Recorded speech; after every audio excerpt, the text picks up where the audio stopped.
దేవునికి స్తోత్రం. దేవుని ఉన్నతమైన నామానికి మహిమ కలుగునుగాక. ఈ సమయమందు ఈ యొక్క అనుదిన దేవుని ఆత్మీయ వాక్కును వీక్షిస్తున్న మీ అందరికీ కూడా ఉదయపూర్వక వందనాలు తెలియజేస్తున్నాను. ఈరోజు దేవుని వాక్యాన్ని మనం చదువుకుని ధ్యానం చేద్దాం. ఆదికాండము 3వ అధ్యాయము 13వ వచనం. అప్పుడు దేవుడైన యెహోవా స్త్రీతో, నీవు చేసినది ఏమిటని అడుగగా, స్త్రీ, సర్పము నన్ను మోసపుచ్చినందున తింటిని అనెను. ఇక్కడ మనం చూస్తే తప్పించుకునే యుక్తి నీకు లేదా అనేది రోజు దేవుడు మనకేసే ఒక ప్రశ్న.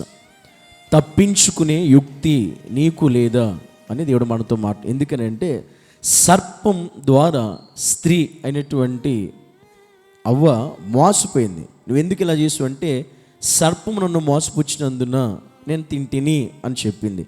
నిజంగా ఈరోజు నిన్ను అపవాదైనటువంటి సర్పము సాతాను, సర్పము చాలా తెలివిని ఉపయోగించింది. ఎంత తెలివిని ఉపయోగించిందంటే, ఎంత తెలివి చేత చేసిందంటే, నిన్ను దేవుని సన్నిధికి దూరం చేయడానికి.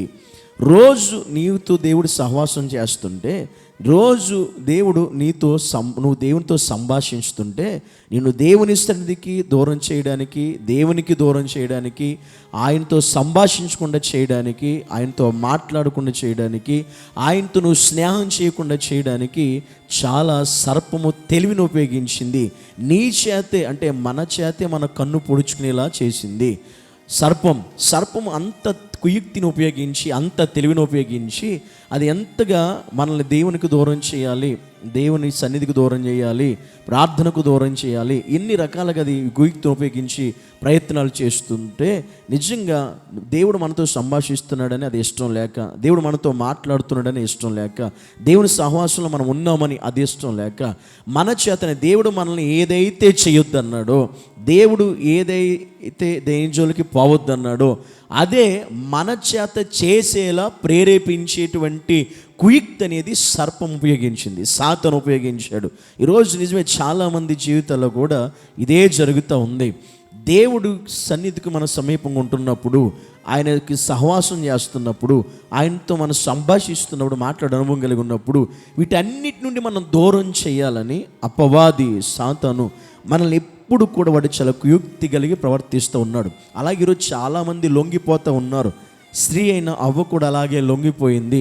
వాడి కుయుక్తికి, వాడి తెలివికి లొంగిపోయింది. ఈరోజు చాలామంది అలాగే లొంగిపోయి జీవిస్తున్నారు. అనేక మంది విశ్వాసులు, క్రైస్తవులు, యవ్వనస్తులు చాలామంది దేవుడు ఏదైతే చేయొద్దన్నాడో అది చేసేలా, నిన్నే ప్రేరేపించేలాగా, మనల్ని అది ప్రేరేపించేలా, మన ద్వారానే అది చేయించేలాగా, దేవుడు చేయొద్ద పని చేయించేలాగా వాడు కుయుక్తి కలిగి ఉన్నాడు.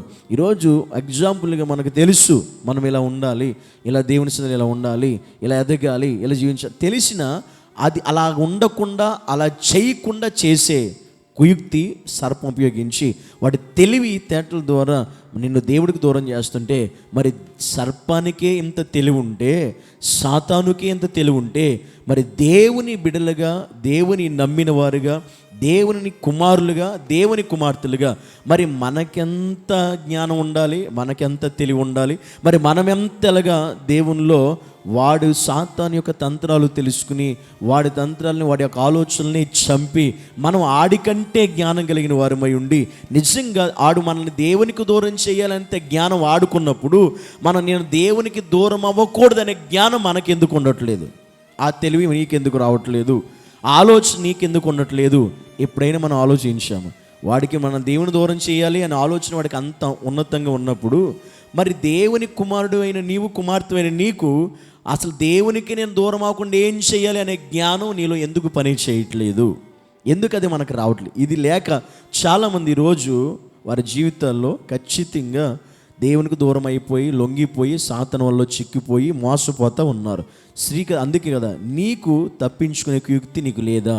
నీవు దేవుని సన్నిధికి దగ్గర అయ్యే జ్ఞానం నీకు లేదా? తెలివి నీకు లేదా? ఆలోచన నీకు ఎందుకు రావట్లేదు అని ఎప్పుడైనా మనం ఆలోచించామా మన జీవితంలో? కానీ సాతానుకి, సర్పానికి ఎంత కుయుక్తి ఉంటే, మరి మనుషులు దేవుని బిడ్డలు మనకెంత ఉండాలి అనేది మనం ఒక్క నిమిషం ఆలోచిస్తే నిజంగా మనకి సిగ్గు అనిపిస్తుంది. నిజమే కదా, సర్పానికి ఇంత తెలివితేట ఉన్నప్పుడు, మరి పాముకింత కుయుక్తున్నప్పుడు, మరి నేను దేవుని బిడ్డను కదా, దేవుని కుమార్తెను కదా, కుమారుడు కదా, మరి నాకెంత తెలివితేటలు ఉండాలి, నాకెంత జ్ఞానం ఉండాలి దేవుని దగ్గర అవ్వడానికి, దేవుని సన్నిధికి ఉండడానికి, ఆయనతో సహవాసం చేయడానికి, ఆయనతో సంభాషించడానికి, ఆయన స్నేహాన్ని పొందుకోవడానికి దానికి దూరం అవ్వకుండా నేను ఎంత జ్ఞానం కలిగి నడవాలి అనేది ఈరోజు మనం ఆలోచించవలసిన ప్రాముఖ్యమైన విషయం.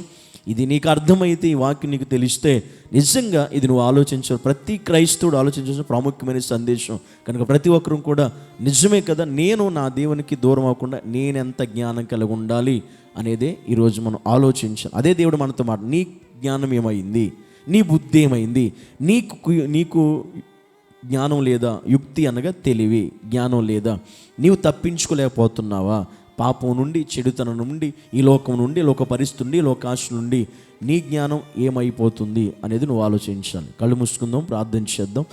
పరిశుద్ధుడైన మా తండ్రి, నీకు వందనాలు.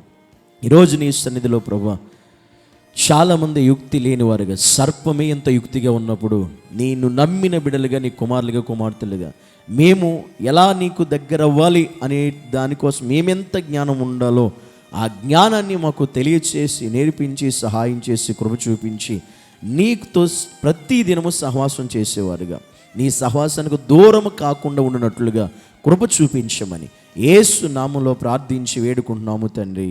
ఆమేన్.